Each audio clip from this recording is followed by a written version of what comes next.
Thank you, dear Peter Haider, for the kind invitation and for your kind words, and to all who organized this gathering. It's a privilege to be here and to speak in front of you.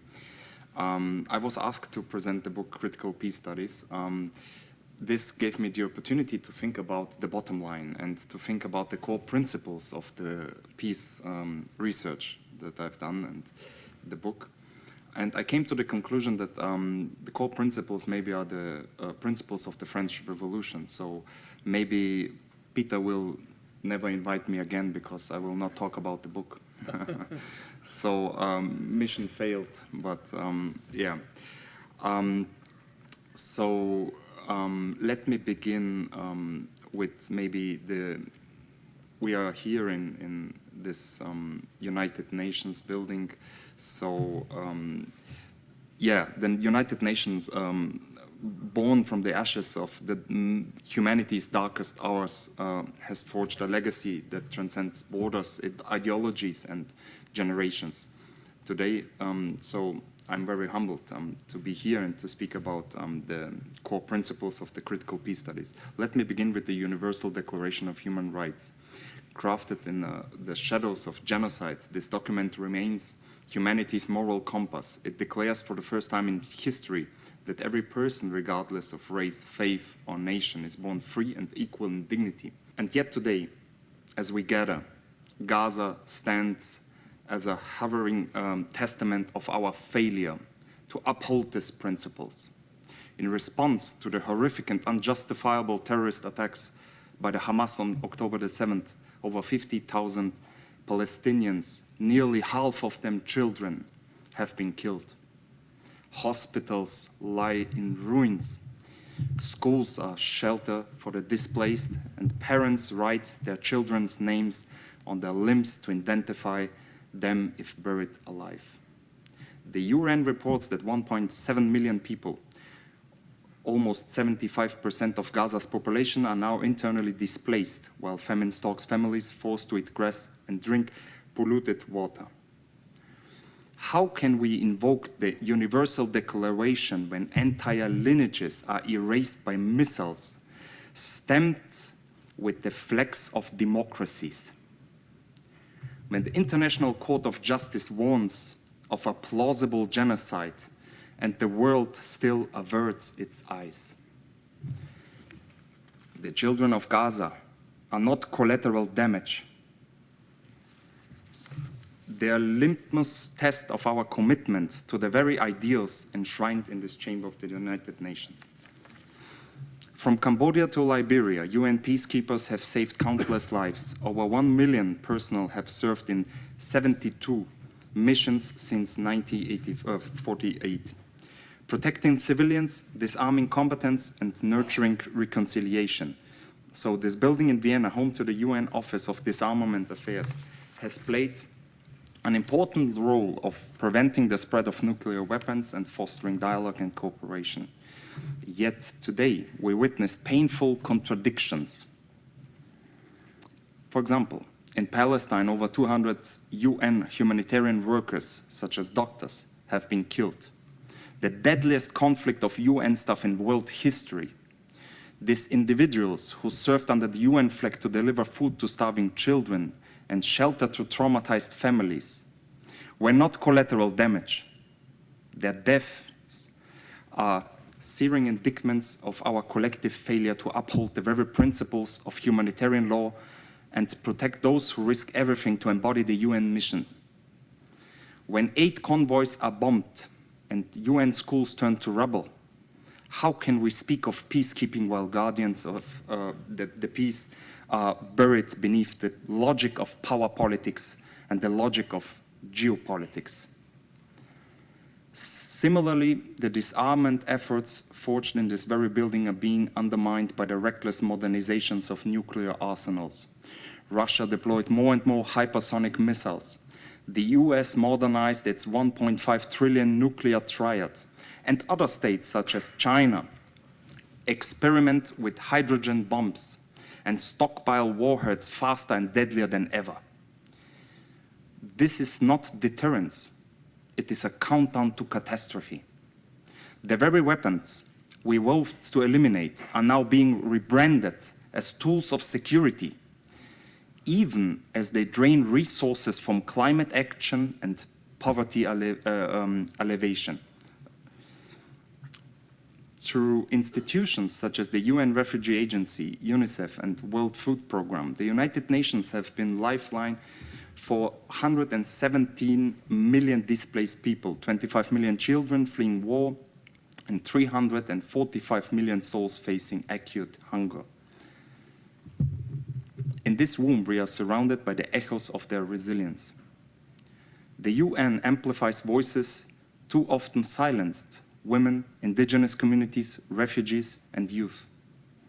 As someone who works in critical peace studies, centers on decolonial peace building and overcoming power structures, I'm inspired by forums like the UN Permanent Forum on Indigenous Issues and the Commission on the Status of Women, which remind us that no peace is possible without justice. So why does critical peace studies matter? Colleagues, distinguished guests, as I already highlighted, I'm honored not only by the history of this institution, but by its urgency. We meet at a time when multilateralism is under siege, when cynics dismiss the UN as ineffective while refusing to fund it. Yet I ask, where else do all nations, rich and poor, powerful and vulnerable, sit as equals? Where else does a child from a war zone have the same right to hope as a child from a capital of a rich country? So this building, this organization, is where humanity writes its collective conscience. To speak here is to join a chorus of courage from, and I can name some examples, from Dag Hammarskjöld, Defiant Idealism, to Malala Yousafzai, I hope I don't butcher the names, Unyielding Cry for Education. It is to stand in a room where resolutions become revolutions.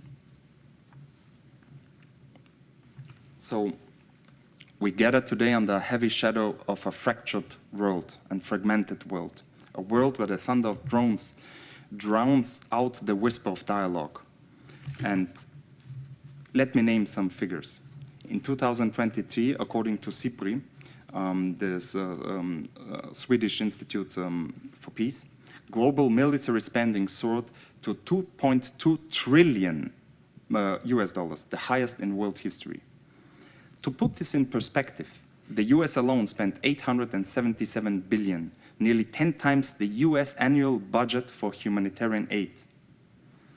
For every dollar we spent, let me put it in a different perspective. For every dollar spent on peace building, we invest $200 in weapons. So how can we say that we did everything? Meanwhile, 300 million children go to bed hungry each day. 1.2 billion people lack access to electricity, and our climate disaster displaces 30 million annually. So to paraphrase the legendary UN Special Rapporteur on the rights of, to food, Jean Ziegler, which I'm a huge fan, this is not a coincidence, this is a choice. So we fund missiles that can cross continents, but we cannot cross the chasm of inequality. How come?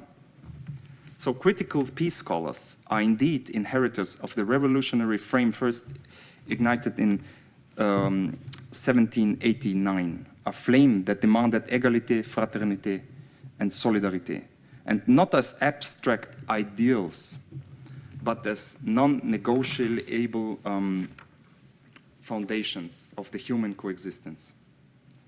And let me briefly unpack these principles. What does égalité means?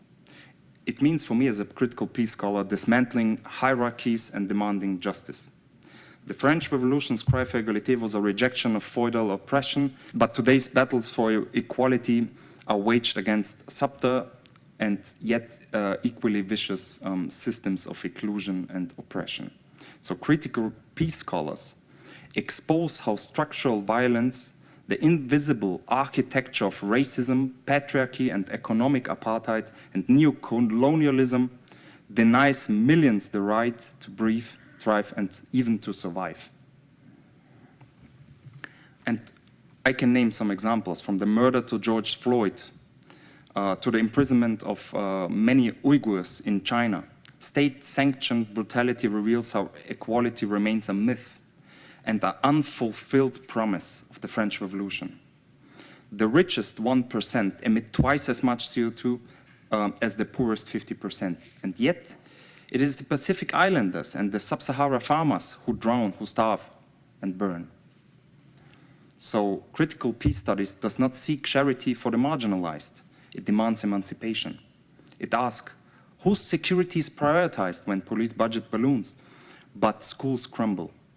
Whose peace we celebrate when ceasefire frees colonial occupation rather than end it? And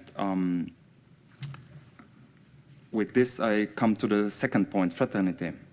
Fraternity invoked the radical idea that we are bound not by blood or creed, but by a shared humanity. Critical peace scholars extend this call, challenging nationalists, xenophobic and militarized narratives that fracture our world and fragment our world. So we try to disrupt this narrative of us versus them. While some politicians build walls and stoke fears, critical peace studies highlights our interconnectedness. And what does solidarité means? The French Revolution, solidarité is not the same as charity. It was the beginning point of the fight alongside the oppressed. And today's solidarity requires more than aid. It demands dismantling the systems that create the suffering. So let me conclude my remarks on the unfinished French Revolution. The French Revolution's idea were betrayed by guillotines, guns, and empires, but its spirit persists in those who still dare to imagine a better world. So critical peace studies carries this mission, and peace scholars are insisting that peace without justice is tyranny in disguise. Critical peace studies teaches us that peace is not only the absence of war, and here I refer also to Johann Galtung, maybe the founding father of critical peace studies. So peace is not only the absence of war, but the presence of justice. Therefore, we believe in positive peace. True or positive peace requires equity, inclusion, access to resources. It is not a ceasefire, but a commitment to dismantling systems of oppression. This is not idealism. Let me be clear. It is a strategy. Studies show peace agreements are 64% more likely to succeed when women negotiated them. In the amazing study by Erika Canawerth and Maria Stephan, with the title Why Civil Resistance Works, the strategic logic of nonviolent conflict, we learned that nonviolent resistance is historically and empirically more effective than violent resistance. So critical peace studies is not naive. It is not idealism, not only idealism. It is the only way forward in a fractured and fragmented world. It is a strategy. It has deep historical roots and can be found in the ashes of the French Revolution.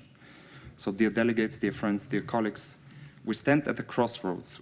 Will we be remembered as the generation that weaponized the stars with space missiles, or the generation that chose to stand together?